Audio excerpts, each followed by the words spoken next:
Toastmasters and honored guests. When I was young, my father used to say, you can have anything you want in life, but you can't have everything you want. Little did I know how this would play in future years with me being a father. As of this hour, I have 5 children. And not afraid to quote the famous comedian who used to be a shill for Jell-O pudding, the reason why I have 5 children is because I do not want 6. The reason why I do not want 6, her name is Chelsea Lynn, and she's my second daughter and the second oldest out of the 5. Now, on my cell phone, which is the biggest authority in my life at the moment, she's called the tester. And the reason why is because she tests everything. Patience, boundaries, my ability to investigate child deportation laws out of this country.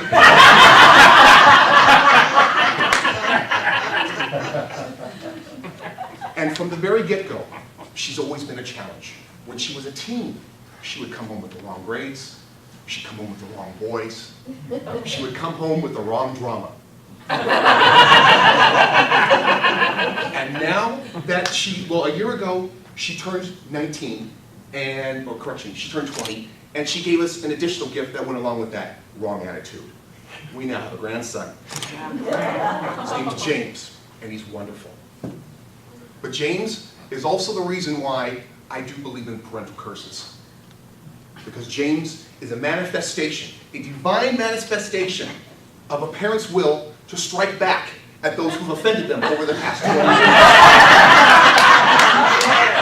I'm not lying about this. Every day, my wife and I are subject to gold. Because as soon as she had the boy, she moved right back in. Of course, they don't ever say that. Moved right back in. I was resistant to this because I'm thinking, I don't want to do this daily bath. I don't want to get into this again. I already got her out of the house. I don't want to pull her back in. But now she's showing up with a bundle. Come on, Ed. Here we go again. But it was better this time. And the reason why it was better is because for the first time, my wife and I realized that we had a ringside seat to an unexpected battle royale between my daughter and her son.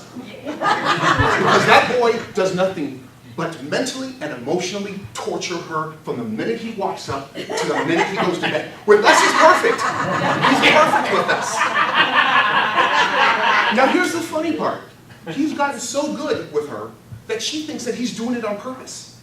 She thinks that at 6 months old, at 9 months old, that he's sitting in his crib thinking of ways to terrorize her all day. That he's writing these notes down on some play school tablet, sending them off to some baby cloud for his friends to take notes with him, get up and do his damage. So we witness this every day. We rejoice in this every day. And the good thing is it never ends. It's always there. It's always there. Because she hasn't figured it out yet. She hasn't figured out what we've been trying to tell her. There are ways that you can approach your children and ways not to approach it. But she's the tester. So she's not going to do it that way. She's going to do it her way. So we sit back every morning, we crack the champagne bottles, and we giggle. All we do is giggle.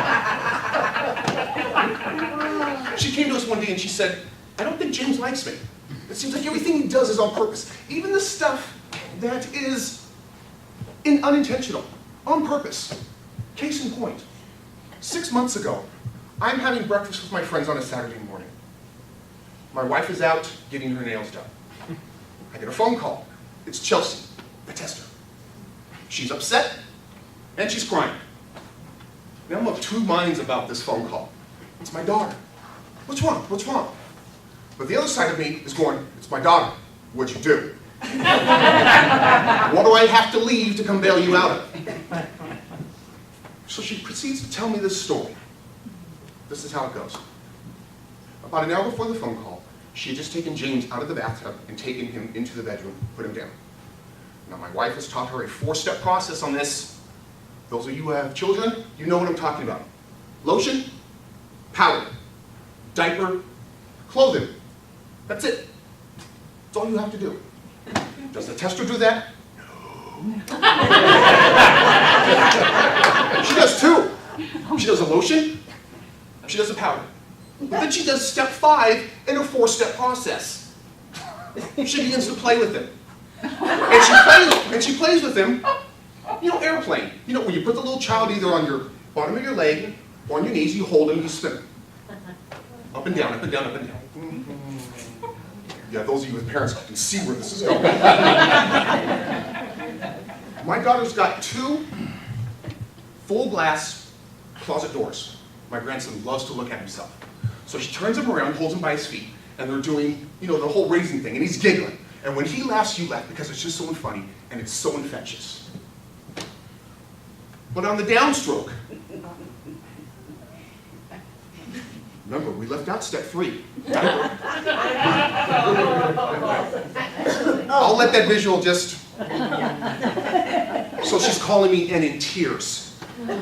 He did this to me! He sure did do that to you. Sure did do.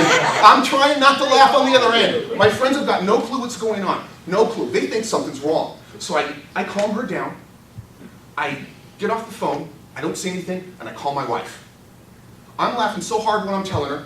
She's laughing so hard that she screws up her nails because she's shaking. And my friends are laughing so hard that the rest of the restaurant stops what they're doing to find out exactly what these 5 fools are doing. So in relating this, my wife and I reflect again. This is exactly what we asked for, the parental curse. It's what it says exactly on my my contract. It says, if you have children who are bad, they're going to have children that are bad, you rejoice. Page 6, paragraph 7, line 7 on my contract for each child that I got. That's what I got. So this exactly illustrates my point, that if you're just patient long enough with your children, eventually full cycle will come back around, and you can sit there, pop champagne in the morning, giggle all day long. Parental curse.